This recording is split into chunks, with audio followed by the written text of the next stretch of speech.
Welcome to Mr. Trivia 60-Second Trivia History Edition.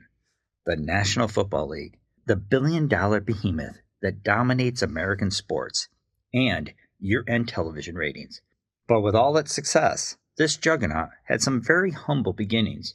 In its early days, independents, barnstormers, and teams that only played away games made up a barely functional league that was slowly gaining a foothold in mid-sized cities across the Rust Belt. Teams would move, change names, fold and reappear, only to fold again, leaving behind a little more than a memory in a record book somewhere. One of those long-forgotten teams would end up playing just one league game and would be forever known as having the worst winning percentage in all of the National Football League. So strap on those leather helmets, line up in the old double wing, and run straight back into history. The year is 1921, the second season of the APFA, the American Professional Football Association, later to be known as the National Football League. The team is from the small town of Tonawanda, a suburb of Buffalo, New York, and their name is the Kardex.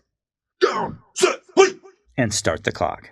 Tonawanda Kardex was a club football team that was thought to have played between 1916 and 1921. Named after local-based American Kardex Company, the team took its name from an index card data filing system. As an independent club team, the Kardex enjoyed great success, finishing with a 7-1 record in 1920, while defeating two teams from the APFA and drawing up to 3,500 fans to its games. In 1921, the APFA began to scale back on playing non-league teams, forcing independents to join the league or fade into obscurity. In November of that year, the Kardex traveled to play its first league game against the Rochester Jeffersons and suffered the worst loss in their history, getting blown out 45-0. Despite being a member of the APFA, they would face no other league opponents for the remainder of the year and would drop out of the league due to high franchise fees. The lifetime record of the Tonawanda Kardex would end up being 0-1-0, a winning percentage of 0.00. And there's the whistle. But the game is not over.